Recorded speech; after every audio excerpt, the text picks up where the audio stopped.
बिस्मिल्लाहिर्रहमानिर्रहीम। अस्सलाम वालेकुम नादरीन, कैसे हैं आप नादरीन। इक़्तिदार की राहदारियों से कुछ अहम खबरें हैं जो मैं आपको बताऊंगा।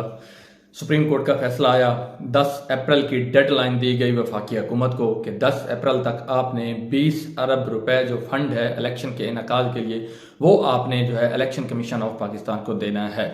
लेकिन मुख्तलिफ हीलो बहानों से मुख्तलिफ करारदादें पास करके और इस तरह जो है ना उसको मामले को टाल मटोल से अभी तक काम लिया जा रहा है। बल्कि ना देने के वो कहते हैं ना कि जो आना चाहो तो हजार रस्ते, ना आना चाहो तो उज़र लाखों। तो ये वही बात हुई है कि जब नहीं वो जो है ना देने की मर्जी नहीं है तो फिर उज़र जो है बहुत हैं, बना सकते हैं। वो पार्लियामेंट है, कुछ भी कर सकती है।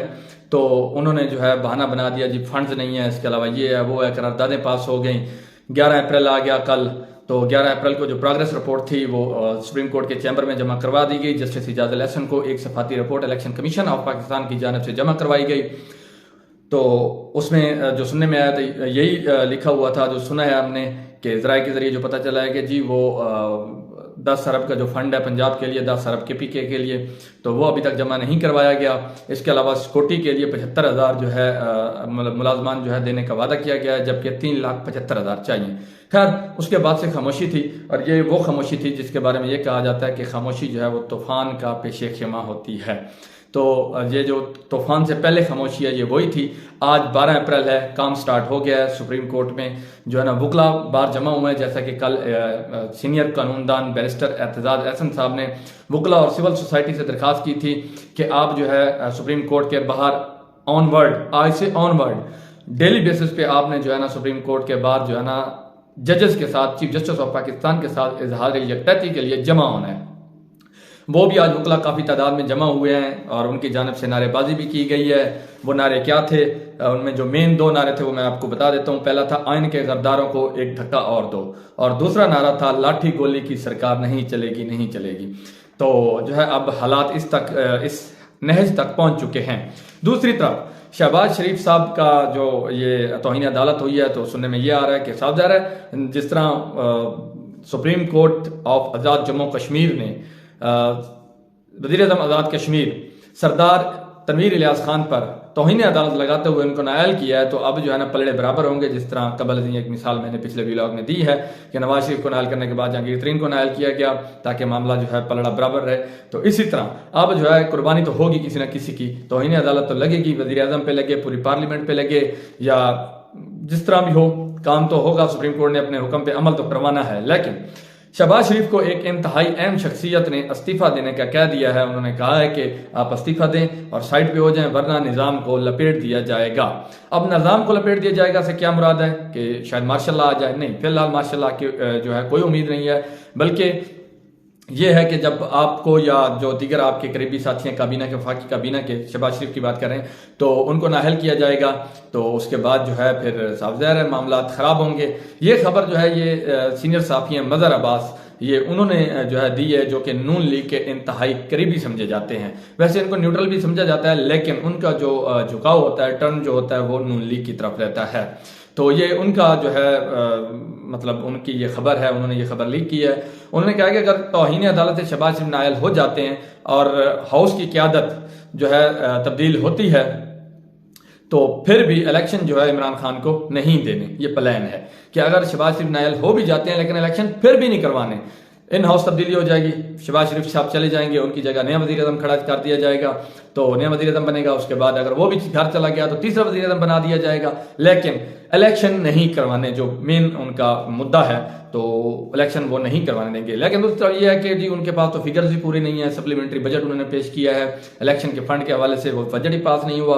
तो जब वो बजट नहीं पास करवा सके, जो मैजिक फिगर होता है 172 का, वो हिस्सा भी उनके पास नहीं है, तो क्या होगा? तो इसमें MQM है या बाप पार्टी है, ये भी तितर बितर हो चुके हैं। पीपल्स पार्टी के अभी कुछ आसार सही नजर नहीं आ रहा है। कभी वो आइन की बात करते हैं, कभी सुप्रीम कोर्ट की बात करते हैं, लेकिन वो सपोर्ट जो है अभी तक PDM को और शहबाज शरीफ साहब को ही कर रहे हैं।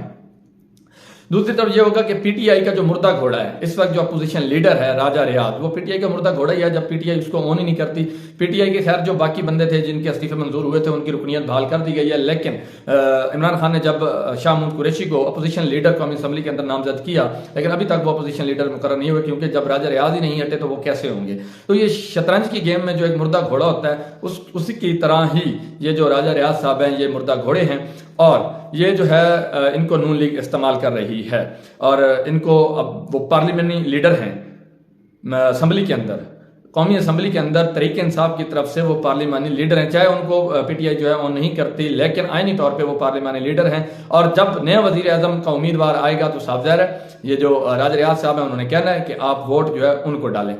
जो नया वजीर आजम होगा तो साफ ज़ाहिर है जो अरकान है उनके हुक्म की तामील करेंगे।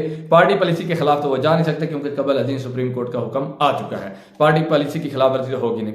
इस तरह वो जो नया वजीर आजम आएगा वो आराम से वजीर आजम बन जाएगा, इस तरह का एक प्लान बनाया जा रहा है। मजीद मदर अब्बास साहब का कहना है कि इसी तरह मुर्दा पार्लियामेंट से एक नया वजीर आजम बना लिया जाएगा। अब मुर्दा पार्लियामेंट, मैं मुर्दा का लफ्ज इस्तेमाल कर रहा हूँ, मुर्दा से ये है कि जब जहाँ पे अपोजिशन ही नहीं है, अपोजिशन लीडर तो है लेकिन वो क्या है कि वो तो पीडीएम का अपना हिमायती है, अपोजिशन तो कभी भी वजीर आजम को वोट नहीं डालती, अपोजिशन तो हमेशा अपना उम्मीदवार लेके आती है।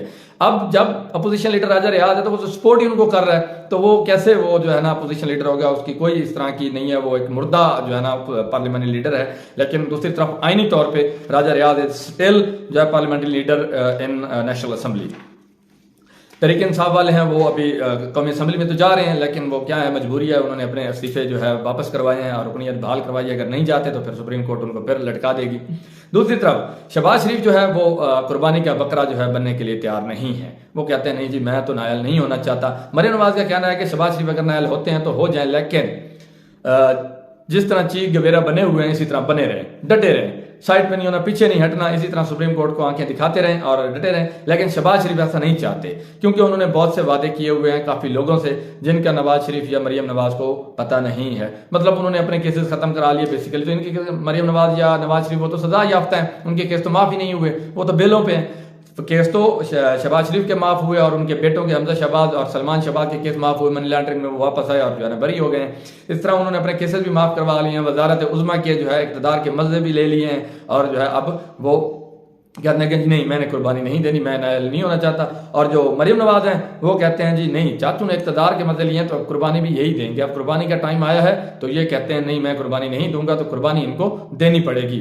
शहबाज शरीफ के जो इंतहाई मुखलिस लोग हैं, बहुत करीबी सियासी लोग भी हैं, गैर सियासी लोग भी हैं, कारोबारी लोग हैं, उन्होंने कहा है शहबाज शरीफ को मशवरा दिया कि नाअहली से बेहतर है कि आप इस्तीफा दें और घर जाएं। चंद दिन की हैं, फिर भी गवर्नमेंट कितना है, ज्यादा से ज्यादा अगर अक्टूबर तक ही चली जाती है, अक्टूबर तक आईनी तौर पे जो इनकी मुद्दत है अक्टूबर तक भी चली जाती है, तो कितने महीने रह गए हैं, बाकी कोई 5-6 महीने रह गए हैं। तो आप जो है साइड पे हो जाए, अपनी नाअहली बचाएं, दोबारा आप जो है इलेक्शन लड़के आएंगे, आप वजीर आला बनेंगे, जो वजीर आज़म बनेंगे, जिस तरह भी नून लीग की हुकूमत आ सकती है।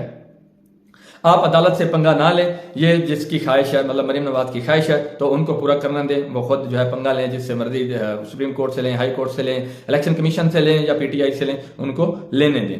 तीसरी तरफ पीपल्स पार्टी है। अब पीपल्स पार्टी की तरफ से पीपल्स पार्टी जो है वो कुछ लोगों को खुश करने के लिए कुर्बानी पे कुर्बानी दिए जा रही है। कुर्बानियों के हवाले से वो वैसे ही मशहूर हैं, पार्लियामेंट के फ्लोर पे भी खड़े होकर कहते हैं हमने वो मोहतरमा बेनजीर भुट्टो की कुर्बानी दी, उसके अलावा जुल्फ़िकार अली भुट्टो की कुर्बानी दी, फलां दी।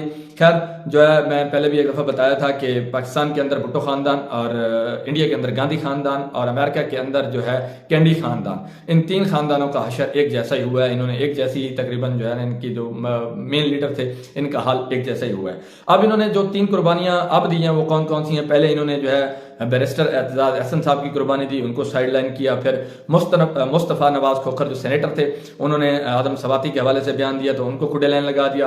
अब उन्होंने जो है सरदार लतीफ़ खोसा जो कि जरदारी साहब के बड़े इंतहाई करीबी मुतबर जो है दोस्त भी समझे जाते हैं, तो उनको भी पीपल्स लॉयर फोरम जो है उसकी सदारत से हटा दिया गया है। अब जो है वो कुछ लोगों, क्योंकि उन्होंने आइन की बात कर दिया, उन्होंने कहा 90 दिन के अंदर इलेक्शन का मतलब 90 दिन के अंदर होंगे, तो उनको इस एक लाइन के कहने में जो उन्होंने आइन के मुताबिक जो है बात की है तो उनको भी साइड पे कर दिया गया है। वकला आज सुप्रीम कोर्ट के बाहर जमा है। अब देखें चीफ जस्टिस ऑफ पाकिस्तान क्या एक्शन लेते हैं, क्योंकि कार्रवाई तो आज से शुरू हो जाएगी। अब कार्रवाई का ये है कि कुछ लोग कह रहे हैं कि शोकाज नोटिस जारी होगा, किसको, शहबाज शरीफ साहब को, उसका जवाब सबमिट करवाएंगे। उसके बाद जब अदालत देखेगी, अगर वो शोकाज नोटिस से मुतमईन होती है तो ठीक है, अदरवाइज वो तौहीन अदालत की कार्रवाई शुरू करेगी। हो सकता है आज से ही तौहीन अदालत की कार्रवाई शुरू कर दी जाए, बेंच बनाकर तौहीन अदालत की कार्रवाई भी शुरू की जा सकती है। तो हालात जो हैं इस वक्त खराबी की तरफ जा रहे हैं, बेहतरी की तरफ नहीं जा रहे। इमरान खान जो है वो अब इस वक्त एग्रेसिव है, वो कोई वो किस्म की वो नहीं मूड में नहीं है कि कोई बैक फुट पे जाया जाए या डिफेंसिव हुआ जाए। नहीं, डिफेंसिव नहीं, वो अब एग्रेसिव हो रहे हैं। वो कह रहे हैं फ्रंट फुट पे आके खेलना है। उन्होंने अब बाकायदा डंडा उठाया हुआ है हाथ में, और वो जो है अब सुप्रीम कोर्ट में आज पीटीआई पहुंच चुकी है कि जी ये आपके आइन की जो है, आपके हुक्म की, सुप्रीम कोर्ट के हुक्म की और आइन की खिलाफ वर्जी हो चुकी है। 90 दिन भी कंप्लीट होने वाले हैं 14 अप्रैल को पंजाब के अंदर। आज 12 है, 2 दिन बाद ये खत्म, लेकिन 22 अप्रैल तक जो है ये जो निगरान हुकूमत बैठी है, ये 22 अप्रैल तक इनकी डेट है। उसके बाद ये हुकूमत भी आइनी तौर पर नाअहल हो जाएगी, खत्म हो जाएगी, फिर नई हुकूमत बैठेगी। अब देखना यह है कि इस हुकूमत के हवाले से भी एक नया बहरान शुरू होगा। यही हुकूमत कंटिन्यू करती है या नई हुकूमत आती है। अगर नहीं आती है तो आगे पीटीआई की मुशावरत से आती है, अगर मुशावरत भी होती है तो राजा रियाज से होती है, या ये जो है पीटीआई के जो अब शाह मून को इमरान खान की जानब से जो है वो बनाया गया है अपोजिशन लीडर, उनसे मुशावरत की जाती है। खैर ये तो बाद की बातें हैं। इंशाल्लाह नेक्स्ट व्लॉग में नए अपडेट के साथ हाजिर होंगे। फिलहाल के लिए इतना ही। खुश रहिए। अल्लाह हाफिज़।